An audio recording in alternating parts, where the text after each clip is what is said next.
The security guard before me left one note on the desk.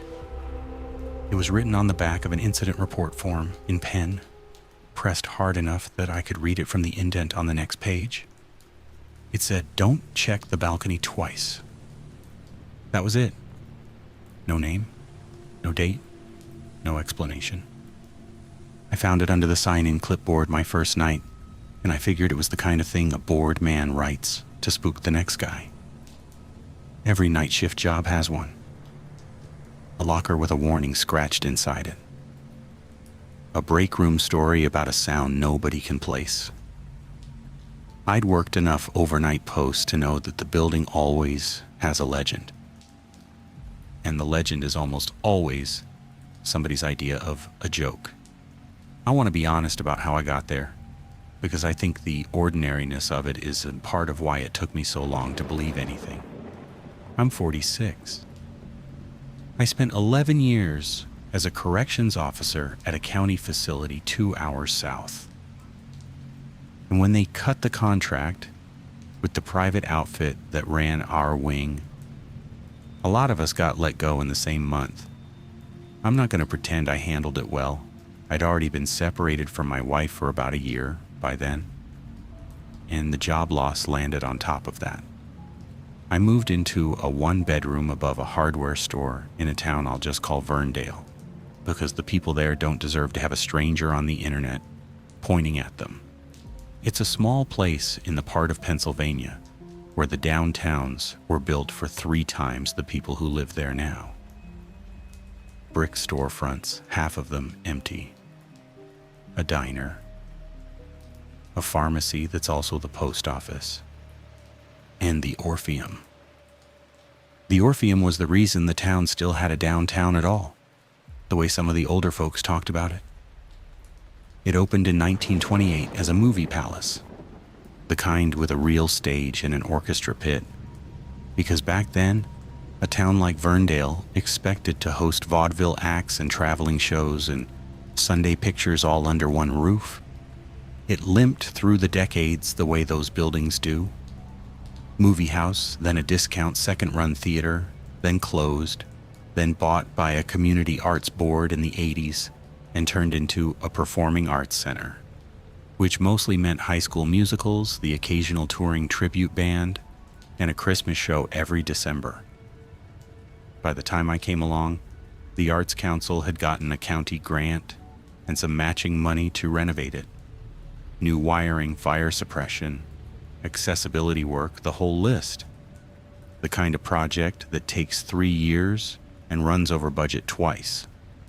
But the building was historic and partially occupied. They still rented the lobby for events, still ran a few shows in the parts that were up to code, so the insurance and the county both required overnight security on site. Liability.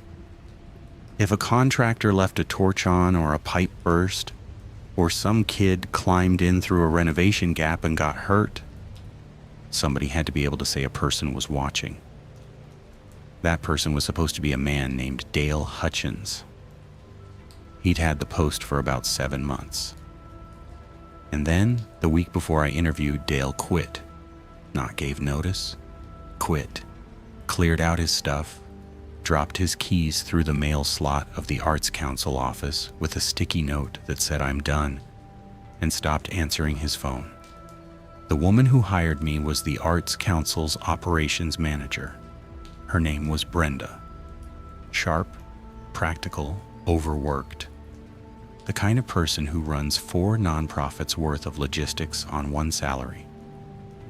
She told me Dale had been reliable right up until he wasn't. He just burned out, she said. Night shift in an empty building does that. Some people can't take the quiet. She said it like she'd already decided that was the answer. The way you do when the alternative is too much paperwork. The pay was $16 an hour, which in that town and in my situation was a job I took. 6 at night to 6 in the morning, Sunday through Thursday, with a different company covering the weekends when events ran late. I'd be alone in the building most nights. There was a security company, a regional outfit that technically employed me. but their involvement amounted to a logo on my shirt, a badge, a radio that mostly got static, and a phone number for a dispatcher who covered 4 counties and did not want to hear from me unless something was on fire. Brenda walked me through the building on my first evening before she went home. I want to describe it carefully because the layout matters. It matters more than I understood at the time. You come in through the lobby doors off the main street. The lobby is 2 stories of faded grandeur, a terrazzo floor, a coffered ceiling with most of the gold leaf gone gray, a grand staircase that splits and curves up both sides to the mezzanine. The old concession counter is still there along one wall, glass cases empty. And even now, the whole space smells like stale popcorn and old carpet, and underneath that, a kind of mineral mildew that lives in any building that's been damp for 90 years. Off the lobby, double doors lead into the auditorium at the orchestra level, the main floor of seats, sloping down toward the stage. The seats are original, wooden frames, velvet upholstery worn shiny and thin, the red gone to the color of dried brick, brass aisle railings, numbered rows on little metal plates. The stage is deep with a proscenium arch and a fly system overhead, the ropes and counterweights they use to raise and lower scenery, and behind and below it, the usual backstage warren. Dressing rooms, a green room, prop storage, the loading dock, a furnace room, electrical panels older than I am. And above the orchestra level, reached by the curving stairs from the mezzanine, there's the balcony. The balcony at the Orpheum is bigger than you'd expect. It's a steep, deep horseshoe of seating that wraps partway around, hanging out over the back third of the main floor. Maybe 12 rows, rising sharply. From the front rail, you look almost straight down onto the orchestra seats and the stage beyond. Brass railing along the front edge, original. 2 aisles, 2 exit doors at the top, back corners, that open onto a small landing and the stairwell down. There's a faint, permanent dustiness up there. Because the renovation hadn't reached it yet, they'd sheeted off part of the upper level with plastic, and the balcony was technically closed to the public, roped at the bottom of the stairs. But it was still on the patrol route because the fire code and the insurance both wanted eyes on every part of the building once a shift. That was the routine Brenda handed me, the same one Dale had followed, the same one written on a laminated card clipped to the desk in the little security office off the lobby. Every 2 hours, walk the lobby, the mezzanine, the auditorium orchestra level, the stage and backstage, the dressing rooms, the projection booth up top, the storage and furnace rooms, the loading dock, and the balcony. Check the doors that should be locked are locked. That doors that should be open for egress are clear, that no contractor left something running, that no water was coming in. Sign a paper log. Note anything unusual, reset and repeat. 5 patrols a night, give or take. I asked Brenda about the note before she left. I'd put it in my shirt pocket, and I took it out and showed her. "This was on the desk," I said. "Don't check the balcony twice. I mean anything to you?" She read it and made a tired face. "That's Dale," she said. "He got superstitious those last couple months. Started leaving me weird messages. Said the camera in the balcony was acting up, said the seat count was off. Asked me twice if we'd added seats up there, which we hadn't touched that room in 20 years. I think the isolation got to him." She handed it back. "Throw it out. And honestly, if something seems off up there, you don't need to go back and stare at it. You note it, you call the camera tech, you move on. Don't make the job harder than it is. I thought that was the whole of it. A lonely man, a long winter of nights, a brain that started filling the silence with patterns. I'd seen guys decompensate on long solo posts before, and I figured Dale was a cautionary tale about taking better care of yourself, and I told myself I'd bring a book and a thermos and keep my head right. The first few nights were just a job. I learned the building the way you learn any post, through your feet and your flashlight. The Orpheum at night is dark in a way modern buildings aren't, because half its circuits were dead or disconnected for the renovation. There were work lights on stands in the areas the contractors used, and the emergency exit signs glowed their dull red over every door. But the auditorium itself was lit only by a few caged bulbs and whatever I carried. The HVAC was old and loud and ran on a cycle I never fully predicted it would kick on with a groan that traveled through the whole structure, and the plastic sheeting on the upper level would breathe in and out with the pressure. A slow swelling and settling that I got used to faster than I'd have guessed. The first patrol of each night I learned to do slow and thorough, because that's when you catch the real problems.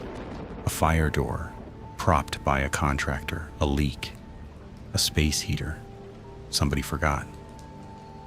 The later patrols I could do faster, because I already knew the state of things and was mostly confirming nothing had changed. The balcony, those first nights, was unremarkable. I'd come up the curving stairs from the mezzanine, step over the rope, and play my light across the rows. 12 rows. I counted them once, idly the second night, the way you count stairs. 12. The seats sat in the dark with their backs to me, and the front rail caught my flashlight in a long brass line. And beyond and below it, the orchestra seats and the stage made a deep well of black. I'd walk the front aisle, check the 2 exit doors at the top corners, both locked from the stairwell side, both clear on the egress side, and go back down. 2 minutes, maybe 3. I checked it once per patrol. That was the routine. There was never a reason to check it twice in one patrol, because nothing up there ever needed a second look. So for the first week and a half, the note in my pocket was just a souvenir of a man I'd never met. The first time the routine broke, it broke for a boring reason. It was my 8th or 9th night. Somewhere around 2 in the morning, I did my 3rd patrol, and when I got back to the office, I realized I'd left my reading glasses up in the balcony. I'd taken them off to rub my eyes while I was up there, and set them on the front rail, and walked off without them. Stupid, I keep them on a cord now. I didn't then. I sat at the desk for a minute debating whether to leave them till the next patrol, but they were my only pair, and I had a paperback I wanted to get back to, so I went up. I'd been up there maybe 40 minutes earlier. Nothing should have changed. I came up the stairs over the rope and went to the front rail where I'd left the glasses. They were there. I picked them up, and as I straightened, I let the flashlight swing across the rows the way I always did, out of habit, and I stopped. There were 13 rows. I want to be precise about this because precision is the only thing that kept me sane later, and the lack of it is, I think, what broke Dale. I did not feel a chill. My blood did not run cold. I felt the specific, irritating confusion of a man who is sure he counted 12 and is now counting 13 and assumes he made a mistake the first time. I counted again. 13. I counted a 3rd time, walking up the side aisle and touching the end of each row with my hand to keep my place, the way you do inventory. 13 rows of seats, rising up to the back wall and the 2 exit doors. I stood there and tried to remember counting 12. I was sure I had. But sure is a slippery word at 2 in the morning on your 9th night of bad sleep. and I am not a man who trusts his certainty over the evidence in front of him. The evidence was 13 rows. Maybe I'd miscounted on night 2. Maybe I'd counted the half row near the rail as nothing or counted a row twice. I'd had no reason to be careful. People don't audit a room they've already decided is empty. So I made myself careful. I took out my pen and the little notebook I carried, and I wrote the date and the time and balcony. 13 rows. And I told myself that from now on I'd count the same way every time. From the front rail back, touching each row, and that the number was 13 and that I'd been wrong before. I took my glasses and went back down. And I'll be honest, I felt fine. A little foolish. Mostly I felt the relief of having a procedure. Count the same way every time. The number is 13 now. Problem solved. It was only later, lying in bed in the gray morning, that the other thing surfaced. The thing I'd written down without really hearing myself. I'd checked the balcony twice that night. Once on the 3rd patrol. Once when I went back for the glasses. And on the 2nd check, something was different. I told myself that was a coincidence. I told myself the note in my pocket was a sick man's superstition, and that I was not going to start building my own. I almost convinced myself. The next several nights, I held the count at 13. Every patrol, once a patrol, I counted 13 rows, touching each one, and wrote it down. 13, 13, 13. The consistency was reassuring. Whatever I'd done wrong on night 2, I wasn't doing it now. A room has the number of rows it has. I'd simply learned the right number. I also started paying attention to the rest of the balcony. The way you start noticing a coworker after they've said one strange thing, not suspicious exactly, just attentive. I noted the dust. It lay thick and undisturbed on the rail and the seat backs, a soft, even gray, the kind that takes years. I noted the seat plates, the little numbered metal tags screwed to the aisle ends. Row A through, I checked row M. 13 letters A through M, matching my count. Good. I noted the seating chart too, because there was one, framed on the mezzanine wall by the top of the stairs, was an old printed seating diagram of the whole house, the kind they'd have used at the box office decades ago. Orchestra level and balcony, every seat numbered. I stood in front of it one night with my flashlight and counted the balcony rows on the chart. The chart showed 12. I stood there a long time. Then I did the reasonable thing, which was to assume the chart was old and the building had been modified at some point, a row added during some renovation in the 50s or 70s. Never updated on a dusty diagram nobody had looked at in decades. That's a completely normal explanation. Buildings change. Paper doesn't keep up. I even felt a little smug about it, like I'd solved the mystery that had supposedly cracked Dale. The man got spooked by a clerical mismatch. I want you to understand that I was still, at this point, the most reasonable person in this story. Every single thing had an explanation. That was true right up until it wasn't. And the awful part is that even when it stopped being true, the explanations kept being available. The building never took away my ability to explain it. It just kept making the explanations cost more. And the next break in the routine was deliberate. I'm not proud of it. Curiosity is its own kind of pressure on a long shift. It was a Wednesday. Slow. No events that week. The contractor's gone since 5. Around midnight, I did my second patrol and counted the balcony. 13 rows, as always, and noted it, and went back to the office. And I sat there with my coffee, and I thought about Dale's note, and about the chart that said 12, and about how I'd checked twice that one night and gotten 13, and I decided I was going to do a controlled test because I am the kind of man who, told there's a wet paint sign, will want to know how wet. So I went up a second time, same patrol cycle, deliberately doubling back maybe 15 minutes after the first check. I told myself, I'll count again. If it's 13, the note's nonsense and I can stop thinking about it. If it's something else, I'll know the note meant something and I'll stop doing this. I came up the stairs, over the rope, to the front rail. I counted from the rail back, touching each row. 1, 2, 3, my hand moving along the cold tops of the seats. The dust soft under my fingers. Up the aisle counting, the flashlight finding each row plate. 10, 11, 12, 13. And then there was a 14th. I stood at the top of the aisle with my hand on the last seat I'd touched. And there was another row above me, between me and the back wall, where there had not been one 15 minutes before, where there had never been one. 14 rows.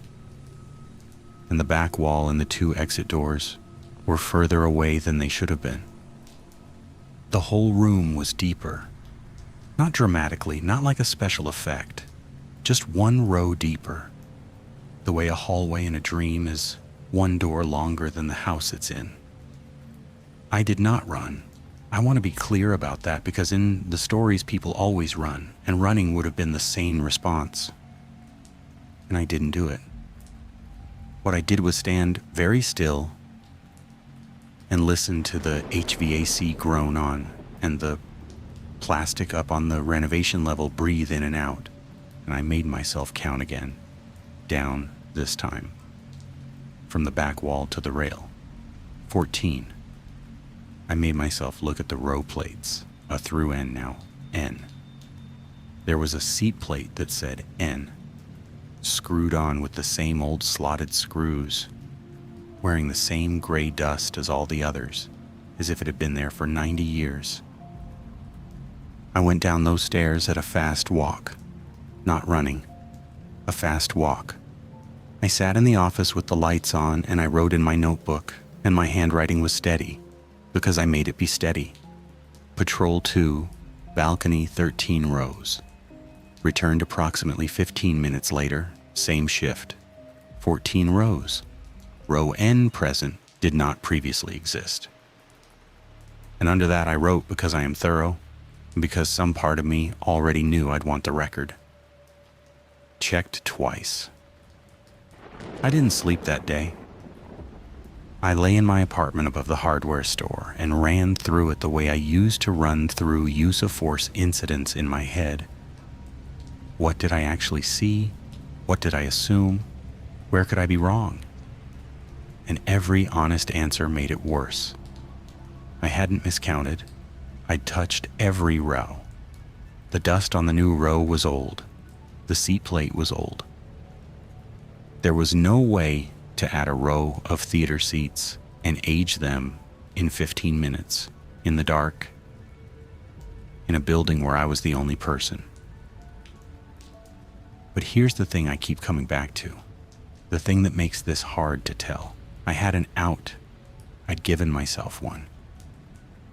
The note said, don't check twice, and I'd checked twice, and the room had changed. The lesson was right there. Clean as a procedure. Check once, never twice. Follow the rule, and the room stays a room. So that's what I did. For a while, that's exactly what I did. And for a while it worked.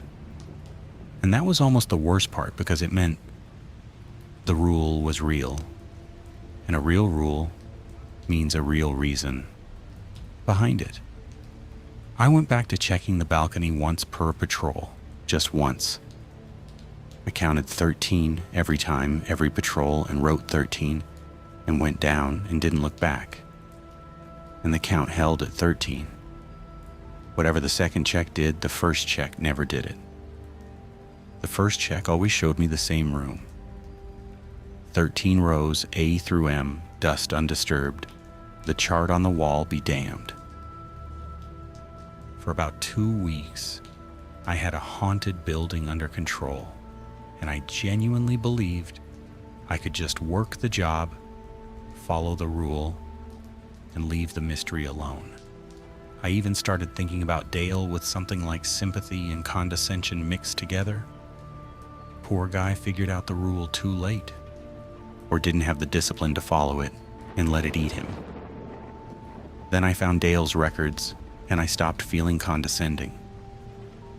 It happened because of a leak. Mid-October, a hard rain, and on my first patrol, I found the water coming in through a ceiling in one of the backstage storage rooms.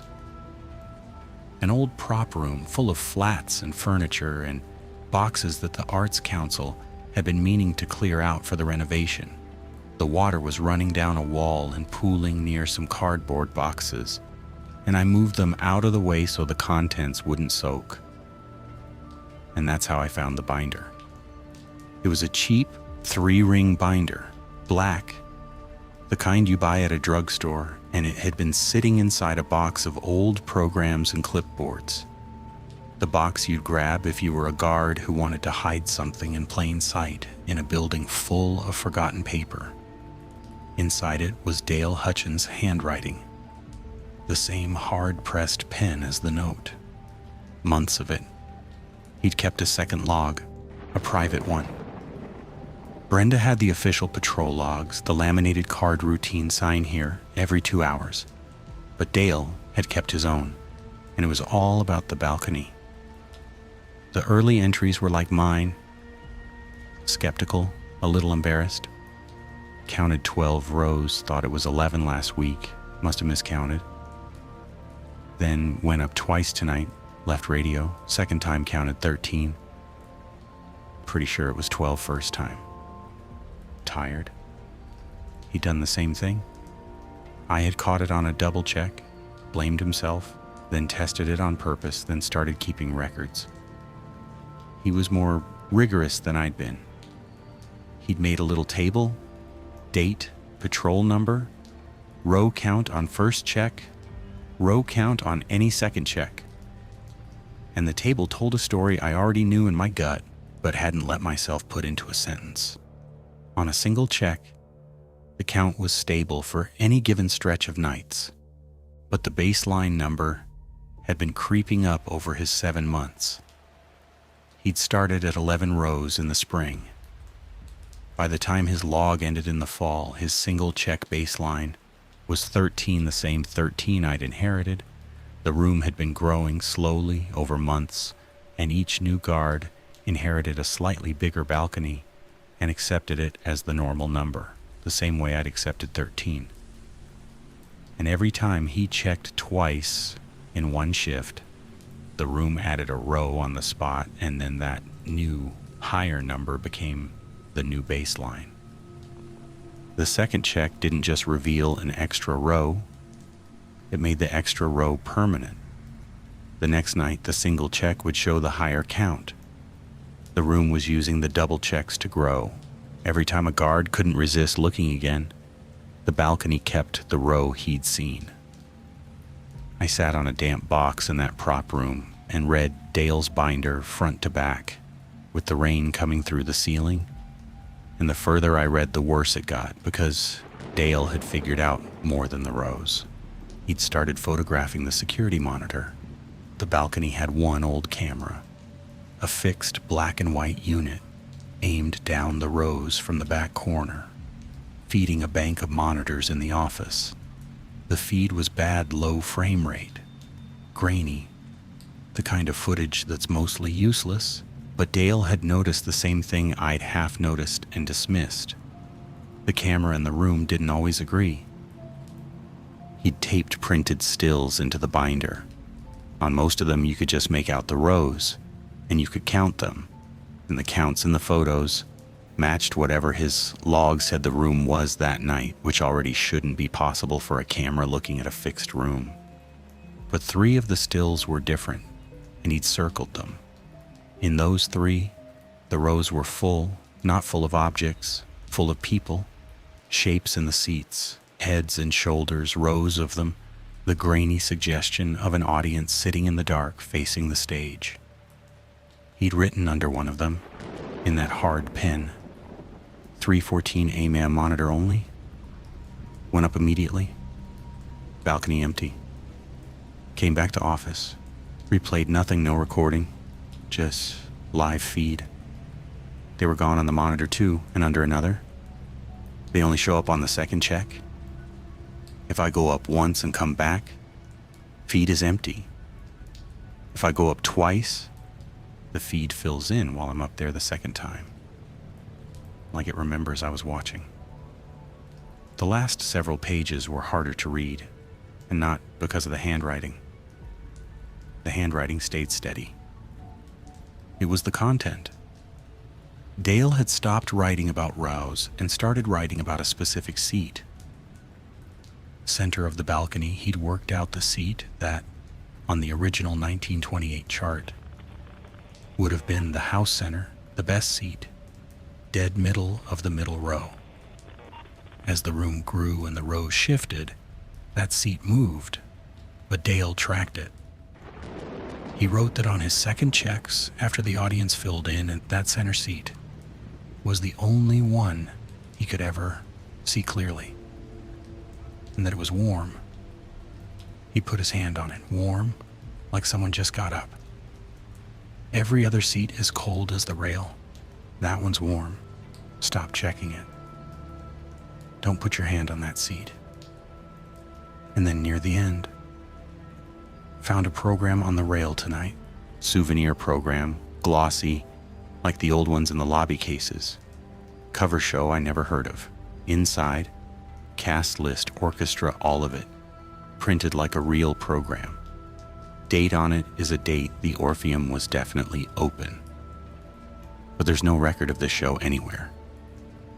Brenda checked the archive for me without asking why. This show never happened here.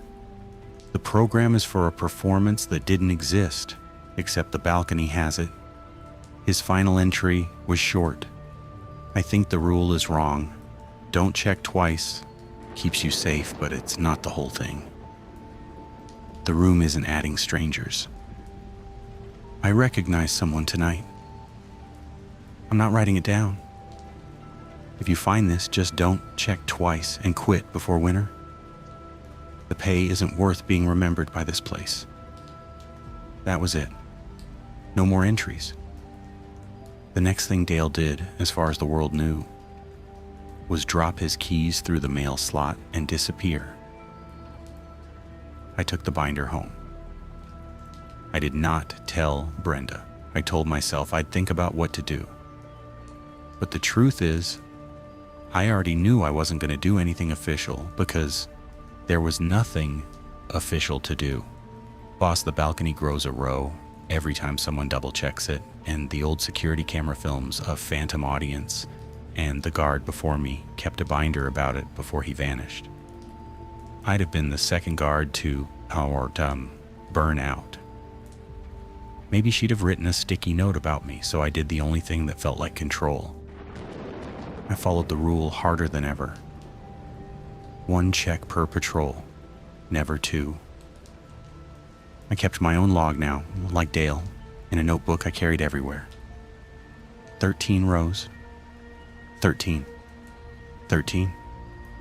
I stopped letting the count creep. I would not check twice, would not give the room another row, would hold the line at 13 and run out the clock until I could find a better job and quit clean. Before winter, like Dale said, I almost made it. What got me wasn't curiosity. By then, the curiosity was long gone, burned out of me. What got me was the same thing that gets everybody in these jobs. It was a sound, and it was a person, or what I thought was a person, and it was the part of me that used to be a corrections officer and couldn't stand the idea of hearing someone in trouble and walking away. It was a Thursday in early November, my last scheduled week I'd given notice. Told Brenda I'd found day work, which was half true. Around 3 in the morning on my 4th patrol, I just finished the balcony 1 check, 13 rows down the stairs, didn't look back, and I was crossing the mezzanine when I heard it. A voice from up in the balcony. Behind me, up the stairs I'd just come down. It said my name, not loud, not theatrical, just my first name. The way you'd say it to get someone's attention across a room, a little tired, a little familiar. And I knew the voice. That's the part I've never been able to put down. I knew it. The way you know a voice you haven't heard in a long time. And my body turned toward the stairs before my mind caught up. And when my mind caught up, it told me, very clearly, that the voice belonged to Dale Hutchins, a man I had never met, never heard speak, whose voice I had no way of knowing. But I knew it. The room had given me a voice I recognized for a man I'd only ever met through a binder. That's a small thing to describe and a very large thing to stand inside of. I knew the voice the way you know things in that building completely and without any right to. I stood at the bottom of the balcony stairs with my hand on the rope, and the voice said my name again. And then it said, "Don't go back down," telling me not to come up. The voice that knew my name was using its second sentence to tell me to follow the rule. And here's the choice. The real one. The one I've turned over every night since. I had 2 true things in front of me, and they pointed in opposite directions. The first true thing was the rule, and everything in Dale's binder, and the row count I'd held at 13 for 2 weeks. Don't check twice. Don't go up there a second time this patrol. Don't give the room what it wants. The second true thing was that someone was up there saying my name and telling me to stay away, which is exactly what a person who was trapped, who didn't want you trapped too, would say. Dale had written, "I recognize someone." Dale had vanished. What if Dale hadn't quit at all? What if Dale was up there in the center seat, warm, waiting, the thing the room had kept the last time someone checked twice? And what if going up was the only way to get him out, and also the exact thing that would keep me? If I went up, I'd be checking twice. I'd give the room a row. I might confirm that someone was trapped, and I might join them. If I didn't go up, I'd follow the rule and survive the night and quit and live, and I'd be walking away from a voice that knew my name, leaving whoever it was in the dark for the next guard and the next. If I reported it, no one would believe me. If I tried to tear the balcony out, I might destroy whatever was preserved up there, including maybe Dale. And if I just followed the note, I'd be safe. And I'd be the kind of man who heard someone call his name and went back down the stairs. I stood there a long time. The HVAC cycled. The plastic breathed. The voice didn't call a third time. It had said its piece, my name, and go back down. And then it let the silence do the rest. And the silence was worse than another call would have been, because it left the whole weight of it on me. I'll tell you what I did, and I'll tell you I still don't know if it was the right thing. And I think not knowing is the actual ending of this more than anything I did. I went back down, I followed the rule, I let go of the rope, and I walked back across the mezzanine and down the grand staircase to the lobby and into the office, and I sat there with the lights on and the monitors in front of me, and I did not go back up the balcony stairs that night or any night after. I finished my shift. I finished my week. The voice didn't call again. The balcony on my single morning check showed 13 rows, but I did look at the monitor. I couldn't not. Around 4:30, the balcony feed, That grainy fixed shot down the rows it filled in, just like Dale's photos. The rows went from empty to full the way frost spreads on a window, shapes resolving in the seats, heads and shoulders, an audience facing a stage that had nothing on it. In a room I knew was empty because I was looking at the empty room on the other half of my own memory. And in the center, the one seat I could see clearly, the warm seat. There was someone sitting, turned not toward the stage, but toward the camera, toward me. I couldn't make out a face. The feed's too bad for faces. It always was. But the shape lifted one hand, the way you'd wave to someone across a lobby, easy, familiar, a little tired. And then the frame rate caught up, or the moment passed and the seats were empty again, and the balcony was just a balcony with 13 rows and 90 years of dust. I quit 2 days later on schedule. I didn't tell Brenda any of it. I signed out, turned in my badge and keys, and on my way out I stopped at the desk because there was one more thing I had to decide, and I'd been deciding it all week. The next guard would inherit the desk and the routine, and if I left it, Dale's note.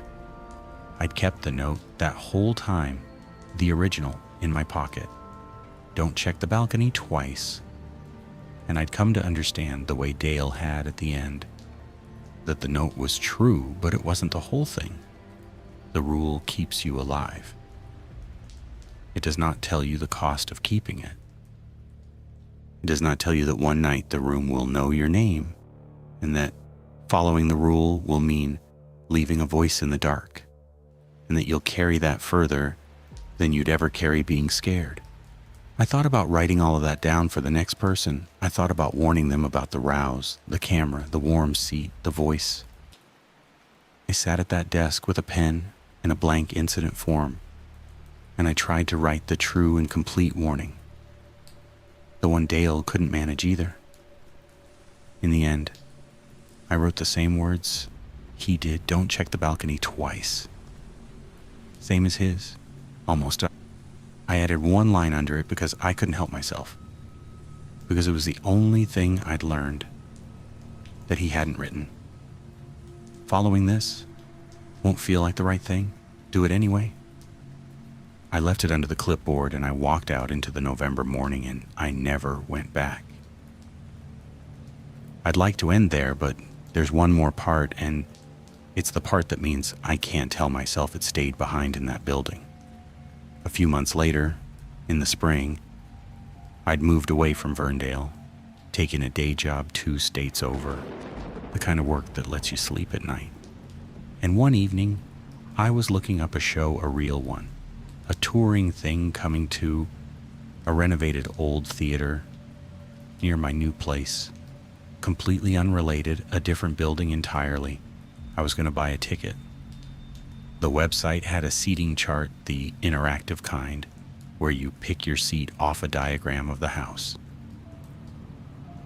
I scrolled to the balcony section to find something cheap in the back, and I counted the rows, the way I count rows now, the way I'll count rows for the rest of my life. The chart labeled them A through M 12 rows, the way a normal balcony is. Except there was a 13th at the very top, behind M, drawn a little differently from the rest. The seats grayed out the way the site grays out seats that aren't for sale. I moved my cursor over the center one to see why it was unavailable, expecting obstructed view or not for sale. The little box that popped up didn't say either of those things. It said the seat was reserved, and where the other reserved seats showed a confirmation code, a string of numbers, this one showed a name. It was mine. I closed the laptop. I didn't buy the ticket. I haven't been back to a theater since, not that one, not any. I keep the day job. I count rows in elevators and stairwells out of a habit I can't break. And every so often late, I think about that voice on the stairs saying my name and then telling me to go back down And I think about the wave on the monitor, and I understand the thing Dale understood and couldn't write. The thing I couldn't write either. The rule was never about the room. The room was always going to keep what it kept. The rule was about us, the guards. The ones who walk the building alone at night and look at the things nobody else looks at. Don't check the balcony twice. Doesn't keep the room from filling. It just decides whether you're the one watching from the office or the one in the center seat, warm, waving, waiting for the next man who can't help but look again. I followed the rule. I went back down. I'm still here. But the chart already has my name on it, in the row that shouldn't exist. And some nights, I'm not sure that following the rule did anything except decide how long I'd get to wait for the seat.